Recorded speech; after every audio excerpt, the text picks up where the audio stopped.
आनंद मोहन समेत 27 कैदियों की रिहाई का रास्ता साफ। बिहार सरकार ने जारी की अधिसूचना। विवादों में घिरे सीएम नीतीश कुमार। पूर्व सांसद आनंद मोहन सिंह समेत 27 कैदियों की रिहाई का रास्ता अब साफ हो गया है। बिहार सरकार ने इसके लिए अधिसूचना भी जारी कर दी है, जिसके बाद आनंद मोहन सिंह और 26 और कैदी जल्द ही सलाखों की कैद से आज़ाद होंगे। लेकिन इस मामले में बिहार के सीएम नीतीश कुमार विवादों में चौतरफा घिर चुके हैं। एक तरफ बीजेपी ने उन पर जोरदार हमला किया है, वहीं मायावती ने भी उनके इस फैसले पर पुनर्विचार करने की सलाह दी है। बिहार बीजेपी के प्रवक्ता डॉक्टर रामसागर सिंह ने इसे चुनावी रिहाई से जोड़कर देख रहे हैं। उन्होंने सीएम नीतीश कुमार पर निशाना साधते हुए कहा कि इससे नीतीश कुमार को 2024 के लोकसभा चुनाव में कोई फायदा नहीं होने वाला है। इसके लिए उन्होंने कैदियों की जातिगत आंकड़े पर जोर दिया। उनके मुताबिक जिन 27 कैदियों की रिहाई की अधिसूचना जारी की गई है, उनमें से तो 13 MY समीकरण के हैं, जिसका सबसे ज़्यादा लाभ तो RJD को मिलने वाला है।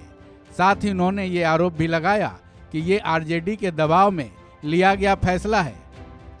हालांकि बीजेपी के इस हमले पर JDU ने पलटवार किया है। JDU प्रवक्ता अभिषेक झा ने जवाब दिया कि सभी की रिहाई का फैसला कानून के हिसाब से लिया गया है, लेकिन आनंद मोहन की रिहाई के इस मामले में नीतीश कुमार पर मायावती ने भी 23 जुलाई को ट्वीट के जरिए वार किया था।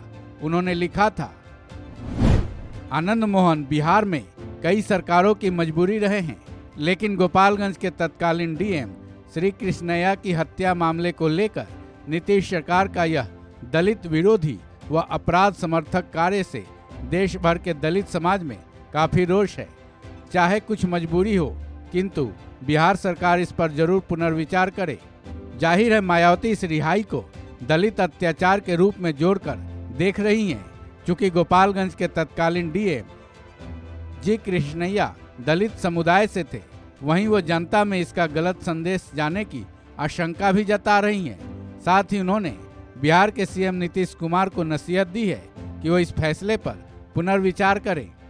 वहीं मायावती को लेकर जब आनंद मोहन सिंह से सवाल किया गया तो उन्होंने क्या जवाब दिया, आप भी सुनिए। कौन मायावती? हम नहीं जानते मायावती को। हमने पहले कहा ये कलावती को सुने थे सत्यनारायण भगवान की पूजा में। हाँ, बराबर कलावती और किसका किसका नाम आता है, मायावती नहीं जान रहे। और क्या बोली वो तो जाने नहीं, समझे नहीं, वो उसका वक्त भी नहीं है हमको ध्यान देने। हालांकि JDU ने भी मायावती के आरोपों का खंडन किया है, जिसमें JDU ने यहां तक कह डाला कि मायावती को यूपी की परवाह करनी चाहिए, जहां कानून का शासन ही नहीं है। अब सवाल ये है कि आनंद मोहन की रिहाई की अधिसूचना जारी होने के बाद नीतीश कुमार चौतरफा क्यों घिर रहे हैं। दरअसल इस मामले में नीतीश सरकार ने आनंद मोहन की रिहाई के लिए जेल की नियमावली तक में बदलाव कर दिया। इस मामले में आनंद मोहन को 2007 में मृत्यु दंड की सजा सुनाई गई थी, जिस पर पटना हाई कोर्ट में अपील की गई थी, जहां से इस सजा में बदलाव कर 2008 में इसे आजीवन कारावास में बदल दिया गया था। अब 10 अप्रैल को आनंद मोहन की रिहाई के लिए जेल नियमावली में बदलाव किया गया, जिसमें उन मामलों की सूची से ड्यूटी पर तैनात जनसेवक की हत्या उपबंध यानी प्रोविजंस को हटा दिया गया था। इस उपबंध में जेल की सजा में माफी पर विचार नहीं किया जा सकता था। इस उपबंध के हटने के बाद आनंद मोहन समेत 27 कैदियों की रिहाई का रास्ता साफ हो गया। इस खबर में बस इतना ही। बाकी अपडेट्स के लिए जुड़े रहिए वन इंडिया हिंदी के साथ।